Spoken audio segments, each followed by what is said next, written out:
Alright, so we're going to try something quite special today. Sorry about the noise, apparently the cicadas didn't get the memo that we're shooting today. So I've come to a great little spot, just in the national park here. A couple of 100 metres walk to where we're going to do a shoot, and I'll run you through it.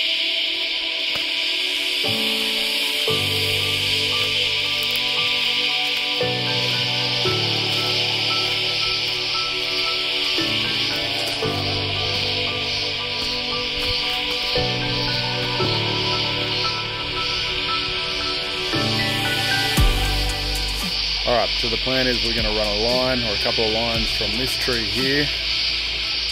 We're going to run them across the river and link them up with this tree over here. And we'll show you how we're going to do that, and hopefully it's going to give us a nice little time lapse looking up the river.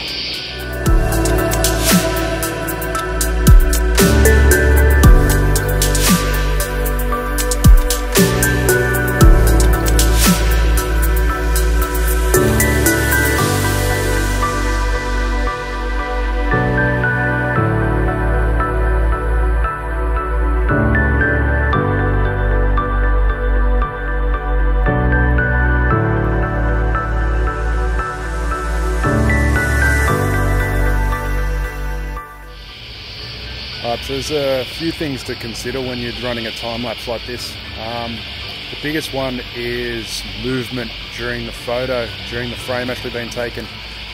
Because it's got two fixed anchors and it spans over about 15 metres, there's always going to be some sort of movement, especially if there's a little bit of a breeze, not to mention the fact that the carriage actually moves itself.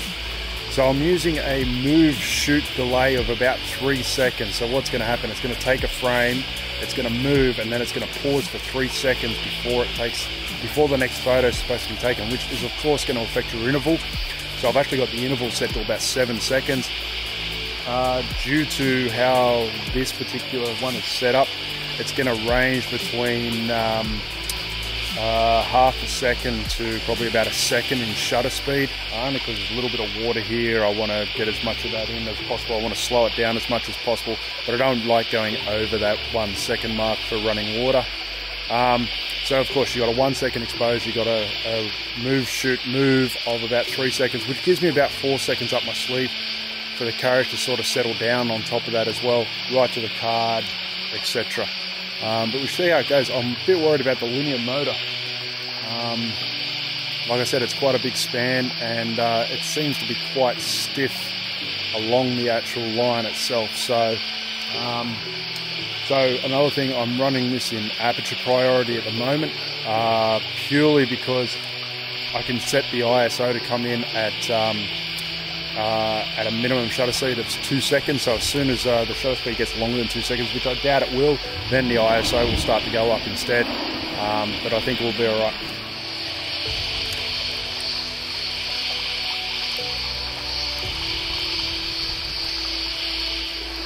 This is what I'm having to deal with.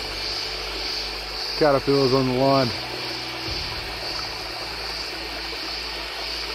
Where you going, buddy?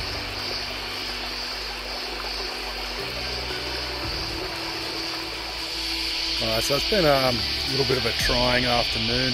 A couple of things have gone wrong in terms of with all their slider movements.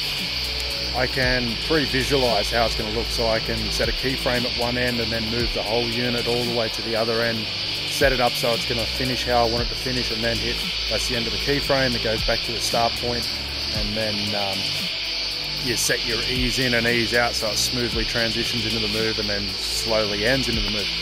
Unfortunately, when I get to the end point and I say, yeah, I'm happy with that, it keeps losing connection on the top one, on the top unit, which is the Genie One. I can't figure out why that is, because I've actually run slider moves that have gone for about 5 or 6 meters as well, with all the links in all the carbon fiber ones. So I don't know what's going on here.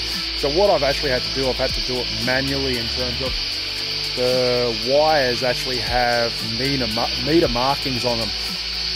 So I've set it to about 6.5, 7 meters. And then of course the pan and tilt stays the same to what it was pre-programmed. So seems to be all working now. I've had to shorten it, so it's only going to run for about 90 minutes. And then once it gets over This little bit down the bottom here, I might set up I've got a slider with me with the Genie 2 and the pan and tilt bracket, so I might set up another one, but I'm just going to keep an eye on this for now and see how it goes.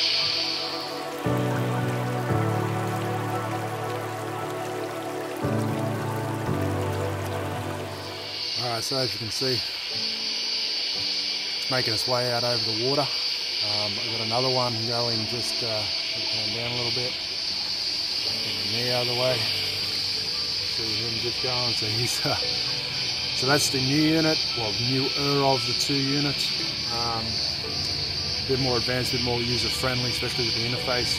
So that's just running a nice little pan, tilt, and a linear at the same time. It's a little bit closer to the water, so there's a lot more water movement in that. So should be interesting to see how that one works out as well. See how we go. It's Sunday, so all the bikes are coming through the Nasho and you can hear them even though we're a couple of 100 metres down from the road. Yeah. Like I said, it's beautiful down here, so hopefully this all turns out pretty good.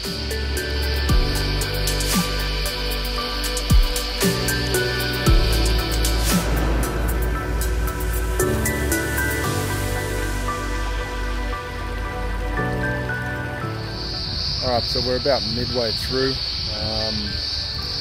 Wind's starting to pick up, unfortunately, and that's just going to amplify any sort of movement on the line. As you can see, it's right out there. It's right over the water now, so hopefully nothing goes wrong. Fingers crossed. Got the second linear drive just working down there as well. It's going pretty good, but yeah, all being well, should be going good.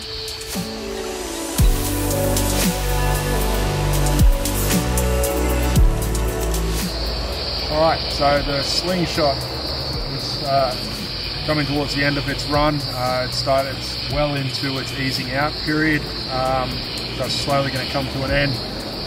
Probably 5 or 10 minutes left on that. The magic carpet here with the Genie 2, it's a little over 2/3 of the way through, so they're going to finish about 5-10 minutes apart. The new system works flawlessly. The Genie 2, pan and tilt and linear drive. In terms of setting up keyframes, an absolute pleasure to use. Alright, so we're all done now. Just starting to pack up. It's just starting to get dark now. But yeah, I think it went alright, minus a couple of hiccups. Hopefully it turns out good. And if it turns out good, I'll leave it with you right now. Enjoy.